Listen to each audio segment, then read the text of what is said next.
everybody, welcome to our channel. Welcome to our podcast. Welcome to our interview. Today we have Brian. My name is Ching Ling. My name is Rui. We straight to go to the question. Straight to the question. Yeah. All right. Okay. Talking about the dance camp, we had Just had it. 3 days at the Experience Dance Camp with Brian Green. So throughout the 3 days, it's the first time we did something like this, and we have workshops, not only workshops, this time we have contests, we have party, we have showcase. And for me, the whole camp and the time that I spent with you throughout these 7 days is really different because it's like awakening. I used to live in here. Everybody is like sleepwalking. It's like the way we live. But every time when you're here, I switch. I become like totally different. Yeah, it's like, ding. Do you feel the same way? And How do you energy is so high. It's always high Always energy. high energy, even though it's like really night. What I feel is people have this stereotypical thing to you. They think you are difficult, they think you are hard to communicate, because I feel like they don't spend the time enough to really listen and connect with you. So they just look at a point from their perspective like, oh, this is Brian Green, he's the legendary dancer, he's difficult, he's Santa hard to-" Claus. Yeah. Legendary Yeah. legend Santa Claus. But you are the most human Oh. that I haven't seen, like really human. Like, yeah. What you care more about is the life, Yeah. the system, Yep. Not the system, the life. the life. Right. But Out of the system. Yeah. Right, hopefully. Mm-hmm. the dance for you is just a tool Yeah. for you to communicate with people, right? Yep. From what I know is you're brought up, your mother, the way she educate you, and the school that you went to, the place that you come from, the rich area. Can you share a little Richer bit? area, yeah. Can you share a little bit about your mother, how she teach you? More doer than talker. Yeah. So more the example. That's the best thing to say. Just she didn't talk much. She did it. So you didn't have too many ways to get out of it. Once somebody does what most people say, it's kind of a clear path of what you have to do.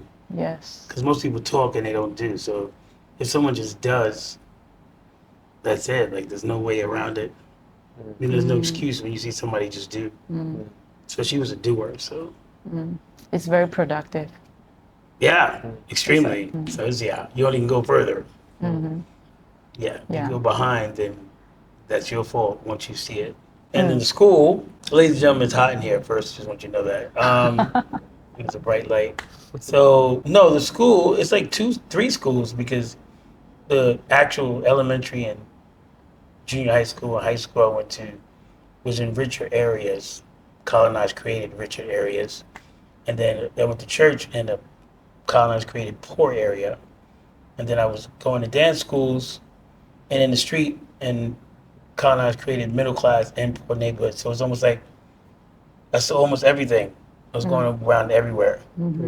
I think that's the schools that's important to know. So I don't have a asphyxiation.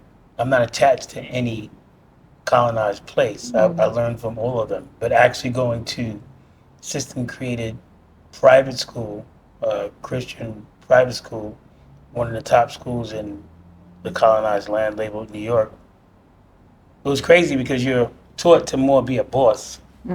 I left that school near the last year to go to public school. I wanted to see what system-created, colonized created public school was like. And it's like you just taught to be a laborer.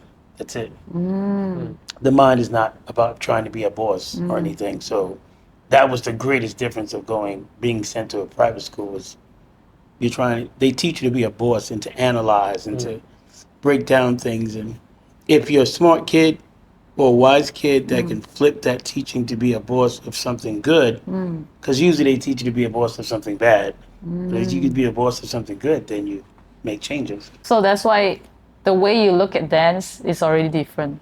Yeah, When- because I don't look at dance as like, wow, I'm dancing, or wow, we're dancing, or wow, let's go do a contest, let's be the best. No, I look at it more, what's the enterprise we can make out of this that benefits all of us, not just certain groups of people.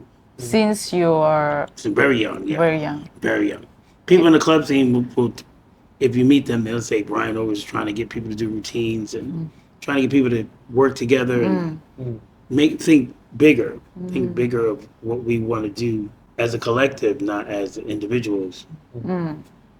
Oh, so that explains why you're very different from other people. Focusing on, yeah, at least this is my environment. She said it. I didn't say it. I'm saying it. You know, whatever. Yeah. On that. This is the environment that I'm coming from. Everybody tell you, oh, you have to join the battle, you have to win a title, you have to go to overseas to battle to get a fame, and you can work. That's your career. Something. No, Yeah. it's not even a career. That's the funny part. I think the last part of it is a career that I know people who win contests or come near winning, they can start teaching workshops and all that, and that turned into a career. Yes. But there's other parts of dance business, performing, soloist, background dancer, choreographer. There's so many other things you can be doing. That's the main part of the money in the business. The dance contest thing, yeah, you can work. I mean, I've seen how they've set it up, but unfortunately, it's just as political as those other businesses where it's who you know and what you're doing and blah blah blah. While nothing is truly by its skill or its gift, and that should be more the focus. But contests have its purpose. It's just not a big purpose. It's a lot of people going to a contest that won't get any work. Yeah. While if they're trained to do shows and routines and do choreography and catch choreography and also be soloists and different forms of performers, then they have more options to make money. So usually the environment that I'm coming from, people only focus on the contest, the battle. So they have very limited mindset about dance. Like you said, there's other parts of the business industry, the commercial side. This is probably the biggest generation focused on dance for fun or dance for, it's a side thing. A lot of my IT workers or some kind of system created job, architect or something like that. So they're not really taking dance serious. So when they run somebody like myself that lived off of dance, they may think it's just too much for them, which might be true because they're IT workers. They went to college for that, or they went and did a special trade school for that. So once they come to a dance class with someone that lives off of it, it probably is too serious. Because they're not there for that. Or a lot of people are there for psychological healing, some kind of insecurity, or some kind of abuse before. Yeah. So they're trying to release that and Find themselves. Find themselves in that whole thing, the whole life journey. Yeah. That thing. It's not really what a dance class is about, but yes. Unfortunately, a lot of people who teach in the last 15 years because of the internet are these kind of people too. They're not teachers. They should be called instructors because they just give you movements and making you feel good, saying nice words. And at the end of the day, the skill level is not going anywhere. So then it makes people like myself, people who are in that skill level, still seem like, eek, I don't want to train with them. They're too serious. But the thing that people have to understand is when you see people, when there's one person that seems unique, they also trained with other unique people. So that's an actual standard. So it shouldn't be looked at like, oh my God, that person's too much. It should be looked at like, okay, we're just not in the right standard right now. Anyone sees that's more unique or has more, automatically we should know that they're not only there. They've trained with other people or been with other people just unique. And so when we see someone that has more, that's really the standard then. Or some people can even say the evolution. That's the benchmark that we're supposed to look at. Right. And that's supposed to stay here. So if there's these 1 or 2, 3 or 4 teachers that are constantly difficult over a 30-year span, that should tell people, wait, we have to grow into this and then surpass that, hopefully. So the contest thing really has people focused on being individual, not growing a dance style as a unified force. It's about an individual gratification, which again, there's nothing wrong with that in the beginning, but we're living in a system. We're forced in the system, so people have to start thinking systematic, which is what do you do together that benefits everybody. So talking about battle, the real battle back then, like you said, it's 70s, 80s. in the 70s, 80s. It's a real fight.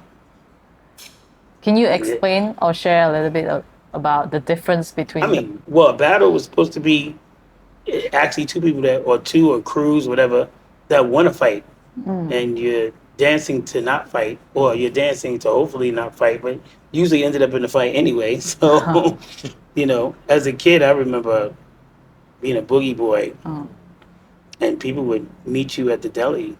You're going to get something from the store for your grandmother, your mother, or your grandfather, and somebody comes with a boom box with two friends or three friends, and they surround you. And right there in front of the door or side of the door, you're battling now. And the reason why you say that's a battle is because the three people surrounding you are ready to fight or rob you or something like that.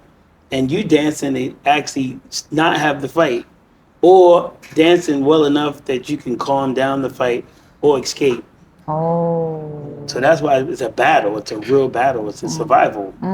But what people are doing now in the contest, 30 seconds you, 30 seconds me, everybody applauds. Ooh, that's cute. That's an exchange. It's an exchange of things that people practice. While back then, no. A lot of times, a lot of older dancers are very injured because you're dancing on concrete.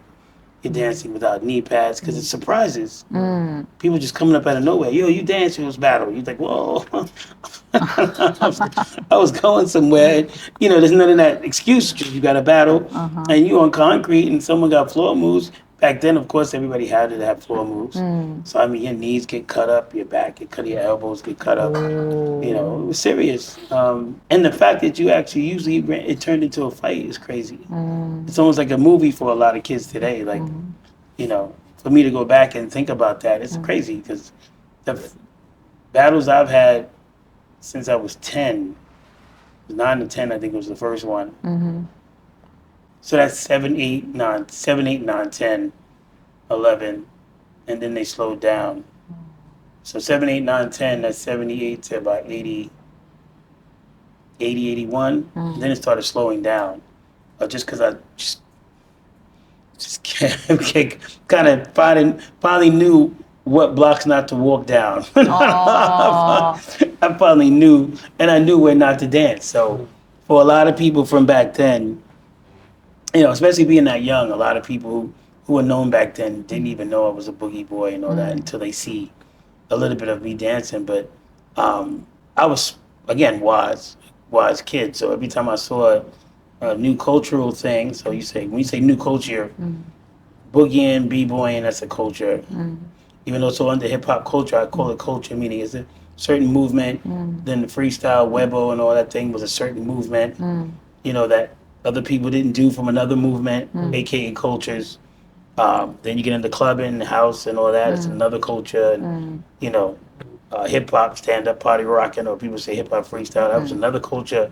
And you saw it was too violent. A lot of people were strange to me, like calling themselves ghetto or gangster. I was telling somebody earlier. I was telling your boyfriend earlier. If you really ghetto or gangster, you would never go to jail. You would just be killing cops. But you go to jail, and this way, most people go to jail. You gotta lift up your sack and spread your butt cheeks. That doesn't sound too ghetto. Just being real, you know what I'm saying? Like nobody's all that tough. The tough people are the ones that if the police come, they just start shooting up. But most of them die, of course. So anybody ends up in jail for 20-something years, you had soft points. You don't run around showing people your butt crack. Like you trying to survive. So it's phony at the end of the day. So for me, I wasn't really impressed by. I got to be on the block. I got to do this. I got to go through these parties of people constantly shooting out. That sounds crazy. What are you shooting? You shooting each other while the system is laughing. So a couple parties I went to in hip hop in the 80s and basement parties and colonized land labeled Queens, and I just saw people shooting at people or stabbing people. I was like, this doesn't seem too smart, So I left what people would think was, I would say, earlier than most, and ended up in the freestyle / later clubbing house scene around 84, 85, 86, 87, and then on. So when you watch and you move on, because eventually everybody that did hip hop ended up in house clubs anyway, because hip hop clubs was closing, so because they were too violent. So I look at it like, what's the big? Is it so smart that you wait until the club gets closed from shootouts? Wow. Like, what is the badge of honor nonsense? What are you in the military? We dance. What are you doing? What are you being a militia for? And it's a militia against your own people. So it's stupid, So my first couple of shootouts I saw, I was like, I ain't doing this no more. The one party I was in, I remember in Queens, I think it was in Jamaica, it was the South Side, colonized place called South Side. Well, it might have been Cambridge Heights, I'm not even sure, but I remember that was the last party hip hop I went to. That was like 86, 1986. I was 15, and usually back then they played hip hop, and then end of the night they played reggae. So that's when the girls get up on you and all that, and they shut down the lights. And they shut down the lights, and you can see the staircase. That's it, because these are houses, so you see the staircase. And as people walk up the stairs, I'm seeing people going back. There's somebody stabbing somebody at the staircase. So I was like, all this to come out and party? Nah. So, once you survive that, I mean, are you going to be stupid and keep going back? Like, this what's exciting about that. Nothing exciting about that. Especially people who believe in race. So it's all black and Latinos in one party stabbing each other. Like, wow. What's exciting about that? Like, that's real stupid, because then if you believe in race, then you're making white people happy. You're doing their work for them. So I was like, nah, I'm getting out of here. And so some jazz and ballet dancers that I used to know, contemporary jazz and ballet dancers to be correct term, told me about, house clubs and all that. And first, I think I bumped into a freestyle club first, freestyle music. Jelly Bean Benitez is a producer of freestyle music. And then I ran into people that were clubbing, which is later, much later, maybe 2 or 3 later, started calling it house dance and stuff like that. I ran into that. And those people were a lot more relaxed, more truly peace and love. If somebody bumped into you, was like, okay, you okay, don't worry about it. Just keep dancing. That was a much better energy. So that was somewhere around, like I said, 85, I would say late 85, 86, 87, 88. So you started pretty early, 14, 15. So your first teacher you met there in Spain? In that genre? Yeah. No, in that genre was it wasn't a teacher yet. I didn't meet anybody I was influenced by until like 87, 86, 87. I'm not good with years, but 86, 87 I would say. Damien and Mike. And then when I they told me to hit clubs, certain clubs in Manhattan. I was already going to certain places in Manhattan before that, but they hit certain clubs, which they told me the Tunnel or the World. So I went to the Tunnel first. And the funny thing is I already went to the club by mistake, but it was all white and gay people. And then when I went back, when they told me, it was still more white and gay, but it was some more black and Latinos was there than the first time. But I had saw them dance in the club before they told me to go there. In that same club in Queens. And those I would call teachers because I actually, first people I actually watched and wanted to learn what they were doing. But my first dance teacher is my mom and then my brother. It's only in the club? There's no dance club? Yeah, I just watched them luckily, because before all this, I was a tap dancer, did African dances, did salsa, did ballet, did contemporary jazz, modern.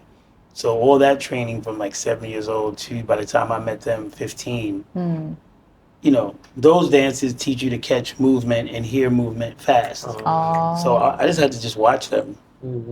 Just, I sat and watched them with everybody else for about an hour. And I was like, okay, I got it. Me not got it fully, but I got it. I just got to go home and practice on it. Because I saw your message in the online dance class. You talk about you purposely do your online dance class that way. Like sometimes the camera is different angles, the words are in different place. It's because that's what you learn in the dance club, in the club. So everything is very distorted. It's very fast. Whatever leaves retain in your mind, and you go back and you take note and practice. Purposely, I made the online classes like that so people can feel how it was in the club. Like, you know, you don't remember everything you saw, and sometimes you wasn't sure what you saw. So that's why sometimes I mess up on online class and laugh because that's the club. That's how it was. You know, it's not supposed to be a perfect thing. It's supposed to be your interpretation of what you thought you saw. Right. You know, because no one's really going to sit there and tell you what the step really was. Yes. You just have to keep watching. Yeah. You know, and even if you watch too much in the club, people not really liking that kind of thing. Not because it's biting, they just feel like, get up and dance. You're at a club, so get up and do something. People not into, if they know you can dance.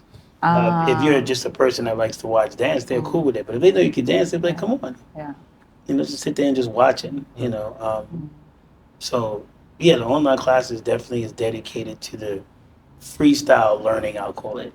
Or improvisation learning, you know, where you have to see something and make it your own, you know, with the respect of someone else showed it to you. And that's the unified thought. You know, the fact that you can go back and say, well, that person showed me that, and this is what I developed from it. And so people have both perspectives. And that's also going back to traditional dances and like tap dance, you're picking up other people's phrases, other people's steps, and then you're adding to it. And that's a lineage thing, and that's something we should all respect is our lineage of people before us or people who inspired us. And that's what keeps us in an enterprise mentality. You know, but most people tend to just go, yeah, I watched that person on YouTube and just kind of exit them, and you can see the mark on them that's somebody else's stuff, and they don't admit it. And that's not, we're not supposed to be doing that. We should be doing that. Not if we want to make a bigger business out of all this. So talking about a dance class, so the first time I take your class is like 10 years ago in Taiwan. And it's the first time I see someone can groove like that, can really dance. Yeah. It's very, for me, in my perspective, from my experience, from those teachers that I learned from, you are the first one that give me that, wow, it's like, wow, I've never seen that. Yeah. And thankful to people that inspired me were fat. I'm serious. Like Penguin. My mother was the first inspiration. My mother was always like 350 pounds, 5'1", very short. And Penguin was short and fat. One thing about fat people, when they move, this extra jiggle. Yes. And it's not even a joke. Yes. So if you're skinny, like I was skinny most of the time when I was young, you have to move extra to copy all that jiggling. People don't get it. That's actually that's why I'm able to isolate in so strange ways. I was always copying fat people. So fat people jiggle in so many different places. So in order to get that, I had to overdo the body and find ways to make that. You know, when you're a kid and you're inspired by something, you want to copy it exactly for what it is. When you're a kid, you know. And so if Esther is a woman and she has fat here, fat there, and then that's the breasts, you know, that's to a kid. There's a lot going on, and the kid, you just gotta, you know, you gotta figure it out. And so then I learned later, just like I've learned from traveling, that speaking about my mother, how different she was, because I didn't know. Because what raises you, you don't know is different until you speak about it. So being raised by her, and then also realizing most people don't really have a mom that's that supportive. Then I realized, oh shoot, I can actually make classes out of this, because people don't really have parents that groove or are serious enough to really be around the child and dance with the child as well as develop their career, like my mom was. So your mom danced with you a lot? A lot, yeah. A lot. A lot. Constantly. Wow. Constantly, from a kid up until about 14, 15. Wow. Yeah. She always dancing with me all the time. Your big inspiration. The first teacher. One, for sure. First one is the first one. And then Penguin is next from the Lockers. 'Cause he's fat. they call him rerun on TV, kept from a TV show. Yeah. Then third would be my brother. My brother and Penguin would be somewhere like right neck and neck. Yeah. My brother was more of the culture inspiration. Penguin was more the dance inspiration. He was funky, like grooves and all that. My brother though could dance, he could MC, could write, he could produce, he could do a lot. So he was like culture inspiration, you know, DJ too. Yeah. Penguin. Some people might don't know who's Penguin is. Fred Penguin Berry, he's dead now, rest in peace. From the Lockers, or AKA Campbell Lockers is the first name, then AKA, we would say Campbell Lockers because the dance is created by Don Campbell, and then you would say AKA Lockers because that's a secondary name, but Campbell Lockers was the first name of the group. So Don Campbell, Greg Campbell like Jr., Slim the Robots, Fred Penguin Berry, and the reason why you mentioned him more, well, let's finish, Fluky Luke, Shabadoo, rest in peace, and Tony Basil. So that's the group. The Campbell Lockers, aka Lockers, and Penguin was the chubby one. That was the fat one that ended up doing a TV show called What's Happening. You can look it up on YouTube. You can just put rerun What's Happening dance, you know, rerun What's Happening show, TV show dance, and you'll see the clips of him dancing. Phenomenal, not because he was fat and he was funky, but they tried to make it a spoof, like it was funny. But people, you know, when you start seeing him dance, it was like, oh wow. It wasn't funny anymore. You know, he was just real funky. He just knew how to use his body. And, you know, it wasn't about the locking. It was about the dancing. Right. So when I first saw him, I was just like... In life? Or no, in I TV? saw him on TV. And then I did meet him later, you know, but I met him years later. He did a workshop in New York. I made sure I was there. But it was for at least a decade or two, which is... You know, and you watch the TV show waiting for the chance they gave him to dance. Wow. A lot of you, if you were a dancer, you were waiting for the time he was going to dance. Because you knew it was going to be special. Go back to the dance class. I want to mention that because the way you're teaching is very different from majority of people. Soon, no, because I think everybody's copying, but it's a kind of smack in the face, but soon, no. I've seen people trying to, you know, whatever. Go ahead, move on. Okay. People expect you to teach like slowing down, like explain. So everybody can go home with the same step and all that, yeah. Yeah. I mean that I can do, but I would call that a basic class. I would title it basic, but when it's just as house, or, house dance, or it says hip hop and all that, that's me gathering that people have a basic knowledge already. Yeah. So once people have a basic knowledge of a dance style, the teacher should be able to push a little more in different places. Just like if you say intermediate, advanced, professional level, that's where you can go as far as you want, professional level. But one thing we learned from this camp and other camps, the next time I was just going to put basic. So basic, then I'll be making sure people go home with something they can do. Like there might be a full class of what they can do and do it. You just do a light push at the end. The way you teach in the class, you will show us how in the club, how you will learn in the club. So sometimes you will give us a message like, you should catch by your eyes, like what? Yeah, not. That's gathering that people already know something. Because usually when you do a camp, people already know a little bit of something. But because of the contest thing, this is a weird time where camps when I was younger, you'd have beginners, intermediate, advanced levels.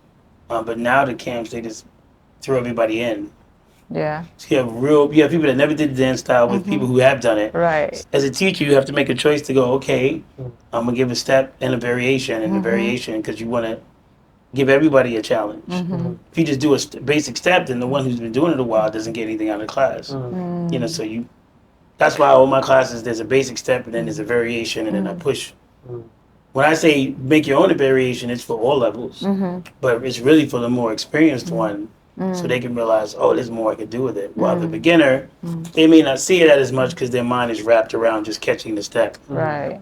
You know, so that's why I make sure they make notes. So when they go back, once they catch a step at home, they can go back and go, oh, now I have to make my own variation. So that's kind of like the club, for sure. Because in the club, you see stuff, then you go home and you play. Yeah. What I like about the way you teach is you always give us the truth, like you really haven't get it. You have to work on this. For sure. Like Yeah. you, Because at when one you time the streets was like that. yeah. I don't know what happened now, but I mean, I do know what happened, but Yeah. one time the streets was like that. People were not very nice. They were very harsh about you got something or not. That AKA going back to the battles. You know, that's how it was. And so I don't know why. No, I do know this mind knows why. I, the essence of this body, knows why. You know, money. You know, people chasing money, so they want to be nicer. A lot of people have early babies when they're young, so they want to pay those bills, and so they're not going to be as nice because they want people to come back. Right. Me, I don't care. Yeah. You don't have to like me to teach. I like that clarity that you give. It's really helpful. Yeah. Really clear everything. This guy is not talking. He's like, yeah. He's your sidekick. That's what he is. So next one, the culture. Mhm. Because I remember Cultures, you talk yeah. about the dance culture, like it's a collective agreement, the community, they have. Easy to say. Culture is we. It's a we, yeah. Is we. Culture is we. It's never I. The system has people focused on I, and saying the word culture, which is what the contest is. Look, I won. Look, I'm the best. He or she is second. But culture is we are the best, trying to find a better way to do this better, economically and mentally and verbally and physically and spiritually. We're trying to find a way to do all this better. We, Right. not I, but we. Right. Culture is we. Yeah. So I remember you said one time online, I see your post, your traveling is never about yourself. It's always about connecting with something. Like with the people, what's going on there, like what you can help. Yeah. So that really gives me like another hit, you know, Sure. because people always tell me you have to care for your title, blah, blah, blah. But when you say that, it's like, boom. Titles come Yeah. from colonization. That's where titles come from. Yeah. That's all. You know, you don't need a title to know somebody's gifted. You can see it. Talking about colonization, when I try to speak about this topic to my friend, they People don't never. want to hear it. People don't want to hear that. Like, what you talking Of course, about? people don't want to hear that. I Of just course. want to dance. I don't want to hear. Of course, people don't want to hear it. Yeah. But they run into it when they pay taxes and they pay stuff. They know what colonization is. Right. Everybody knows, but Yeah. nobody wants to talk about it because it's easier not to talk about the fact that you may still be enslaved, not be a slave. Like being a slave is working exactly the confusing ways the system created. That's being a slave. Oh. A lot of people are slaves of the system. Then there's people like myself, we're enslaved, No. but I'm not working the exact way the system wants, not at all. Especially with different things like economic wisdom for dancers and giving people royalties from videos from events that I did. System doesn't want that. You know, so that's the difference between being enslaved and then being a slave. So most people who work corporate jobs, 9 to 5, and those jobs like at fast food places, that's slavery. They go and wake up every day, maybe gifted at singing, dancing, art, whatever, but they're actually tolerating somebody who doesn't know what their gift is, yelling at them or telling them how to do something for only a minimum wage. You know, that's slavery. Yeah. Because you just really want to smack the shit out of the person. Yes. And so much you're tolerating the person for that little bit of money. That's slavery. While enslaved, it may be harder to get jobs, but when you do jobs, they're jobs that you really want to do. And they're jobs that make money doing something that you've been gifted in. You know, the enslaved part is paying that tax and paying into the system, but you're not a slave. Enslaved because the taxes and all that, but a slave, no. Wow. Good to know. So talking. That's why people don't want to talk about it because they realize they're a slave. It'll be in their face that they're a slave. They know every day they wake up with that alarm clock at 7 o'clock and gotta get in the car and go to that job they can't stand. You know, they know they're slaves. They know it. So The last thing they want to talk to somebody who's not living like that. Because that person is actually the vision of you didn't trust in the gift you were given. That person's that vision. That person's that vision. Like, you know, I have a lot of friends that could dance just as good, you know, as this vessel, and decided, you know, had to go under the pressure of finishing school and going to college, and we're making the same amount of money. And they're always looking at like, wow, I should have just kept doing what Brian's doing, because they're like, should have just kept doing what Brian's doing because they're like this fat. Wow. You know, way out of shape, and wish they didn't do it. You know, wish they would have kept dancing or doing whatever they were gifted to do. You're the vision of people's afraid to look What at they didn't do, right? what they didn't do. Yeah, what they didn't do. Yeah. So So when you mention colonization and slavery, it reminds them of that. That's what it reminds them of, because you did what they wanted to do, but for some reason they didn't do it. Whether it was the parents said not to do it or a teacher in school, whatever, it held them back. Why it didn't hold you back? So I wouldn't say jealousy, but it's just a certain way of, you know, feeling upset that they realized they should have just went for it. You know, because they would have been happier. Because you don't lose when you go for something you're gifted in. There's no such thing as not being successful. You're successful the minute you start trying it, because you're making you happy. You know, you don't lose. You never lose when you do something that makes you happy. You never lose. yeah. But you lose when you go for money and you're not happy at all. You lose. So that person who's not losing is going to make you feel crazy, because you probably were more gifted than that person, but you let somebody's word stop you from doing that gift. That's got to be. I don't know how it is because I've never did it. So, but I can imagine it's crazy. I've heard the complaints of others. So, nah, it's crazy. And unfortunately, sometimes they get so angry at the fact they could have did something, they'll try to block you. I've had family members and different friends like that. They'll try to block you to make you feel like, well, now I know how it is to be like this. No, that's never going to happen. Because as long as you love the gift, you can't make a person feel like that. Because even if they end up with no money, they're still happy with the gift. They're happy with that. They're not gonna. They know they're not gonna go that other route. So you've always been this clear about Yeah. system. Since 7. Oh. Very clear since 7. I knew the system. It was conscious at 3 with Santa Claus. When I said Santa Claus was a lie. I'll never forget that when I said Santa Claus was a lie when I was young. And then I was like, why would they lie to kids? And that was it. That was it. Everything just kind of panned out right there. And then it became strong at 7. But at 3, I was like, why would you lie to kids about some fat man in the sky? Like, why would you do that? Like, you know, why would you lie to a kid like that? Tooth fairy and all that crazy shit. So I was like, yeah, that's not good. I know if you can lie to children, you can do anything. So once a system I know lies to children, as a child, I was like, now let's just start writing down what's bad about this system. So at a young age, I started writing things down. Taking notes. For sure. More mentally, Right. but definitely was taking notes, yeah. You already know you should do this. Sure. Because I knew at 3 I was going to write a book. I was sure about that. Wow. I was very clear about that. Wow. Because I knew from going to church in a bad, colonized, created bad neighborhood, going to schools in richer areas, coming from a richer area, I already saw that this is a life most people are not living. I knew that very young. Wow. Because all my friends in those areas were not going to each area.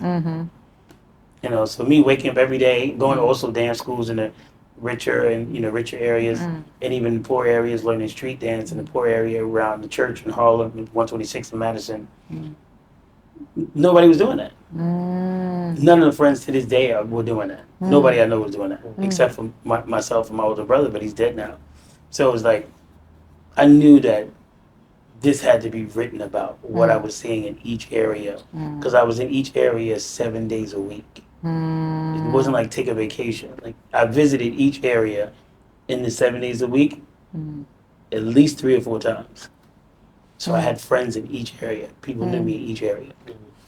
Most people don't have that. So you never feel like you attached to this body because you always say this vessel. No, but Since you're very young, you already. yeah. When I say I, usually I say I meaning the ambiance, the energy around the body, though the basic intention of the creation. But the body, you can't control it. When the body has pain, you have to deal with it. The body has pain, you can't control it. When the body's hungry, you can't control it. You have to connect with it. So if you could control it, you can just say, "Don't be hungry." Because that's the thing. Blinking, a whole bunch of stuff you can't control. So the word "I" is elusive. You can't really say the word "I." It has to be either we, or when you say "I," that's why I said this mind before and separate what it is. So the "I" is the overall intention, but the little minor things like that we can't control, we have to separate that from this connection.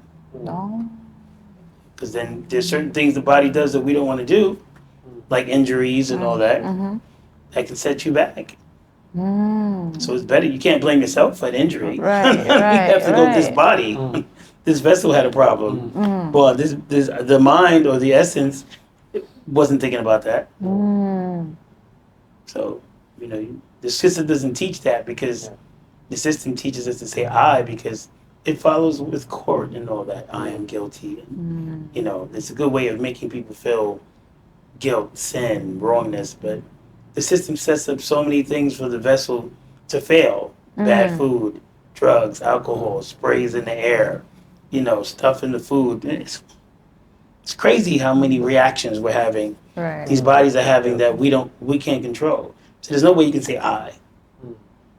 But that's what the court does. It makes people go, I am guilty. So now, I is supposed to explain the whole control of this body. That already is a lie. So right there, when they say swear to tell the truth, no but the truth, already the court is lying in itself because the court has something called temporary insanity, where it shows there's a disconnection between the body and the person. But that's every day. They're spraying pesticides in the air every day that can kill animals that are stronger than us. So what is it doing to us? But since their scientists don't tell us, people think, well, we're just walking around fine. We're just walking around fine. Not realizing they're scratching everywhere, realizing the body is actually being affected, realizing they're more tired. Why so tired now? The body's tired because you got all this stuff in the air. The scientists know that though. The system knows that. Because I have a lot of friends that always blame their injury. Oh, why? Like they will really hurt themselves. Like, why you injured? Please get better. Yeah. You gotta talk to the body though, right? It's the body's fault. It's your fault. Yeah. Nobody wants to hurt themselves. Yeah. Well, maybe some people do, but that's another story. That's another situation. Yeah. But most people don't want to get hurt. But the body has its own limit, and you just have to deal with it when it comes. Because the system never taught you about this. Yeah. So you're always gonna blame. And never will. By the time they teach you, you're already affected. Like all those documentaries they make about fast food. But then how long has fast food been around before the documentary comes out? Yeah. They're making sure generations are affected. Now they say, hey, it's no good. Okay. Yeah, cakes, everything like pop.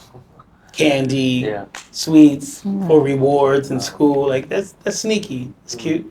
They make you not think. And then those drugs don't. The candies and all that make you too hyper, make the body too hyper. Right. So you can't think. So then when you get diabetes or something from that candy, oh, we just found out candy's no good. You knew that a long time ago. Right. Anything you want to ask? And I feel like first He time. looks like an interviewer now. And he said, and I feel. He looked like a real newscaster. He was like, and I feel. You say anything? He said. The first time when I joined your workshop and you go speak about this kind of message, then I was like, wow, have a dance teacher and like crack your head and see the truth, Before that, it's like, I also searching like why we should do this. Then I will go find maybe some religion way before that, maybe then I find then after joining your workshop, it's like, wow. Like, why? Then I realized some of the people that the students that join your class, they're afraid to listen this thing. Because like they think I'm kicking some religion and I'm not kicking it. Yeah, they think you're racist. Yeah. Oh. Then I realized one thing is like just now we talk about like that's funny. the thing is already pop out when we are kids, like candy. It's been in your face the whole time. Yeah. It's been in your face. Then they're afraid to like Look go at out that it. thing. They're like, Yeah. oh, candy no nice. No, I still eat. I still need this. I use. Because the body's addicted. Yeah, of course. Yeah, I mean, majority of people don't want to see the system as bad because then they realize what are we supposed to be doing. Right. And so two things come to mind. Get out the system, Yes. but then the system is what forced you in. Yes. So then the second one is the one nobody wants to hear. Mm. Violence. And if you get violent with the system, they have a military. And then and nobody wants to think about that because that's what happened. So what I and this body and this mind and these senses have tried to do is come up with plans like economic wisdom for dancers where the thought is, okay, let's try and see if this system supposedly is apologizing for hurting people that were on land at one time. Let's try to make a system back on land again. That's what economic wisdom for dancers idea is about. It's like, let's make our own system, still pay their taxes, but make our own system and see if they bother us. Let's see. Because they said they don't want to bother us, right? So let's see. Get it coming from? That's what I'm saying. These are all tests. Let's see. So the economic wisdom for dancers idea is a very powerful idea because it's saying, okay, here's your tax money, but now we're going to actually make our own little system over here. And you shouldn't bother us because we're not bothering you. And so we'll see if people follow. But it's a great plan that everybody wins. When did you come up with this idea? Like 99, 98. Yeah. It was called New Hollywood Project first. Oh. That didn't go well. That was on MySpace. Then it was called House Dance Conference, HTC Royalties. And then the last one was called Economic Wisdom for Dancers. Is the same system or you have changed? It was the same idea. Same idea. So the first one was New Hollywood Project was just us doing projects was gifted people. That's it. Then the second one, HTC Royalties, I was the first one to sell VHS tapes of dance and actually give royalties to the dancers on the tapes. Oh. So when I started to check with other big events that people support now, I won't say the names, but when I went to those events and asked them to do the same, they told me no. And so I'm looking at people like, these events are obviously not about culture. Even one event was like, that's your stupid Jesus Christ mission. That's what somebody said. I was like, wow, that's strong. Strong meaning that if I was sensitive, that's strong to mention someone's belief. Like that's your stupid Buddhist mission. You know what I'm saying? That's going a little far. But it didn't bother me because I'm not sensitive. So usually when I talk, people don't get it. I may mention Jesus a little bit stronger because that's the overall name everybody knows. To me, it's like Bruce Lee. That's the overall name everybody knows. But, I definitely take from Buddhism different things. I take from wherever the message is similar. So there's a similar message in Buddhism, in Christianity, Catholicism, Islam. They all have similar messages. Sikh, Hindu.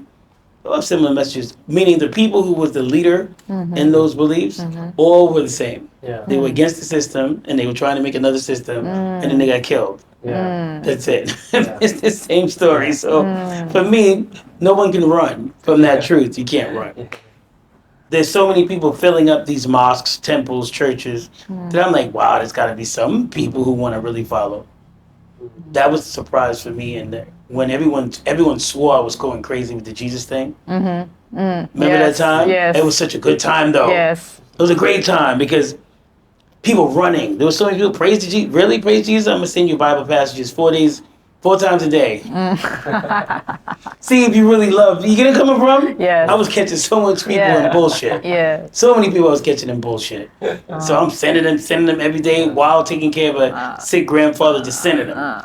you know, that's a lot of work. I was sending full out emails, all my whole email list. Wow. Thousands of people every day. Wow. Yeah. And I would take a whole morning from like 7 in the morning to 12. 5 hours just sending out Bible serious. Just seeing where the real church is at. Yeah. And it was nowhere. So that's all I'm going to say. It was nowhere.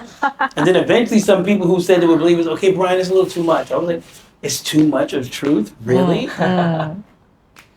So then I switched to God a bit. I'm still a believer in that. I'm more focused in God through Jesus Christ. But then I went to Buddhism, like, because I know Damo's story is similar to Jesus. So started hitting people up who did Buddhism. All right, Brian, it's a little much. Oh, okay. That's a little much. Wow. How is it a little much? What you believe? There Islam, too. I did a whole bunch of things, just catching people in lies, just full out lies. Like, and then what makes me funny about people who are into all that, they believe in sin and impurity, you know, and people on drugs shouldn't be doing drugs or alcohol or sex and all that. And I'm like, it's funny. You easy to tell another person who's trapped in that about that. Well, why don't tell the system about that? Who pushes that on TV every day? Because that's what the people in those books did. Like Jesus was right in front of the system. Like you politicians, you doctors, you lawyers, you ain't no good. Which believers you see doing that? Even Damo in Buddhism told his, you know, he denounced being a prince. He didn't want nothing to do with the system. You don't see that happening today. He was in the forest. They're in these nice temples, right? That cost millions of dollars, right? While everybody else is broke. Try that again. Try that again. How are these buildings so big and have all this money? All these poor people. That side eye. Yeah, because it's bullshit. You got all these gold statues of Buddha. Like, just chop down that gold. We be good. People be good. I'm sure that's not Buddha. So cut it down. You know what I'm saying? You got all these big churches with Jesus hanging like this. And I thought he came off the but whatever. You know, he's hanging up. Well, cut all that down. Yeah. And you could tell it's a system move because then they argue like, oh, is it really peace be with you or Omito fun? Or is it really Jesus? Or is it Yeshua? Or is it Isa? Like, no, stop all that. Is the purpose this? What's the purpose? Yes. The point is the purpose. Yeah, the purpose. Cut all that. You've seen that, right? Yeah. Should we really say Buddha in English because it was really in this language? You have to start looking at people like that. Yeah. You have to learn Arabic because Allah. So Allah creates all things. And so we're speaking hundreds of languages now. Allah don't know that? So you're saying Allah's stupid then. Stop. That person who you talking to is not here. I don't know who that is. Find that person. That stupid person not here. That's what kills me when you can think and people go, well, you have to speak the right language to God. You're talking about the all-knowing. I'm just going to say, you know, let's just finish there. The all-knowing doesn't know. Find that asshole. Find it that you need to speak into because it's not here. You understand? When I was young, I wasn't stupid. I was just listening to what people say. Because Jesus, Buddha, Dharma, they never ask you to follow them. It's the purpose. Jesus said the greatest thing, follow me, meaning to get to the purpose, but then do greater works. Yes. That means get out of here. Yeah. Go do something. People still following. And not even following, just Sundays. Right. Let me give the offering so somebody else can do it. Well, what about you doing it? I'm like,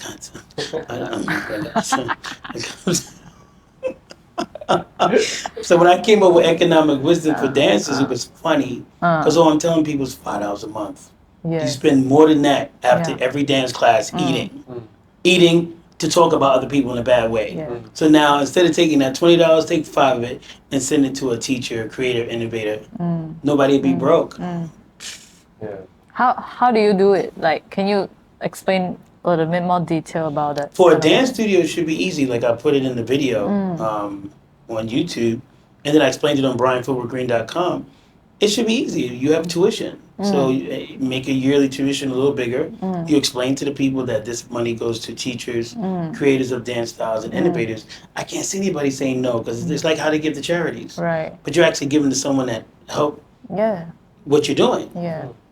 Now, for choreographers, it's a little different. Choreographers or contest winners or teachers, I suggested like you give it every time you win, or you give money every project that you do as a choreographer, or you give money every class, like a little bit, or you save it up and give it up for the month. Like say, for example, with this camp, I taught 2 classes. I taught 1 class and 1 private. Off of a technique Jazzy J showed me years ago in New York. And it's probably like 15 years ago, but it's a great technique and everybody loves it.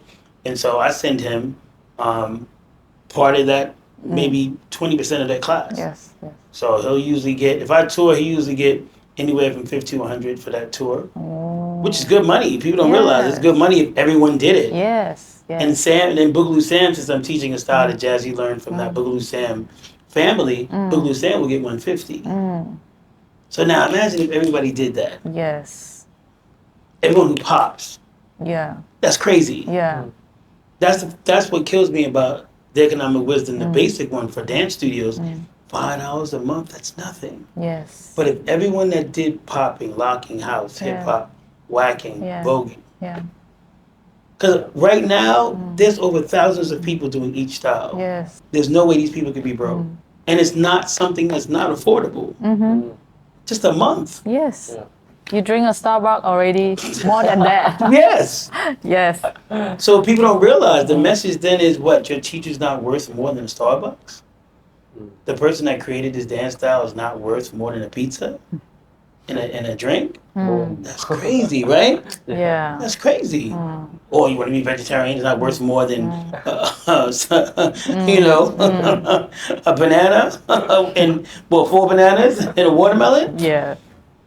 Not these people who created and innovated something that is making you pay your bills, having you pay your bills every month. That's crazy. Yeah. Like that's when I look at people who created it, and even though I'm an innovator and creator of certain things, it's crazy to not look back at people who are older that created something and innovated something, and you see them poor, but you're not. That's just that should bother a person. That should go, hey, you created this or you innovated this. I should make sure you're at least equal with me. Yeah. Meaning if that's the only way you're making money. But there's people out here, you know, respect to say Boogaloo Sam or whatever, and you know, they're killing it, teaching his dance more than him. And that's just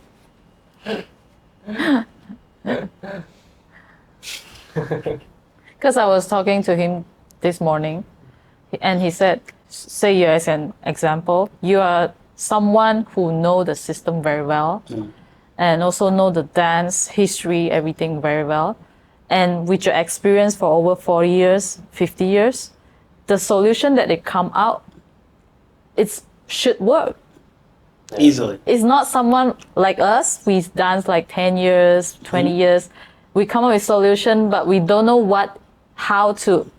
don't know the system, we don't know the history. We just think it works. It might work, but we are missing a lot of different things to make something still work. want to like creating. Sure. Still want to Yeah. show Yes, already want to be, there. yes. Yeah. And that's what happened when I put out the economic wisdom. Yeah. I saw people go variation crazy on Instagram. Yes. Make a variation of this house step, that house step. And I'm like, wow. Level 1, level 2, level Yes, 3. they're just going crazy. This is right after the idea came out. And so far, like 100 house steps. I'm like, what is that? Dang, there's not even 100 house steps. Yeah. Please, but you know, Yes. and that shows you the intention of people, and so that's why I'm very happy this idea came out, because it should show people, look, there's not a lot of good people out here. There's not a lot of people thinking about others. No, so you know, that's why I tell people you never fail when you go for something. You always succeed. Right. It's the people that fail. Yes. You succeeded. You I made the idea, put it together. It's foolproof. Other people aren't doing it. Y'all failed, not me. I didn't fail. Yeah. I sent Jazzy J and Boo Sam money I still got to send Yusuf Kambasa when I get back. African teacher got taught a little bit of African dances and from his DVD in Shenzhen, and sending it off to him when I get back. It's easy. It's easy. Easy. It's easy. It's not difficult. It's not difficult. Yeah. It's just crazy. People got 20 sneakers in the closet. Right. Yeah. Yeah, I always remember what you said. This generation is not only this generation. I feel No, like 'cause the people again, in the system. The people I sent the email to is from every generation. Yeah. It was really enlightening in a bad way. Yeah. How many people did not really want to do it or didn't even say anything about it. Yeah. You know, it was really like, wow, like Yeah. crazy, you know. It's lost. We are lost. People are very lost, yeah. Yeah. Thank you for sharing, Brian. Thank Thank you for the thank you for sharing. Yeah, really, and showing us by proving that it actually works. Not only in dance, the economic wisdom, everything, the life. AKA love, the human DNA. Bye. Out. Ow. Get this camera. At my face.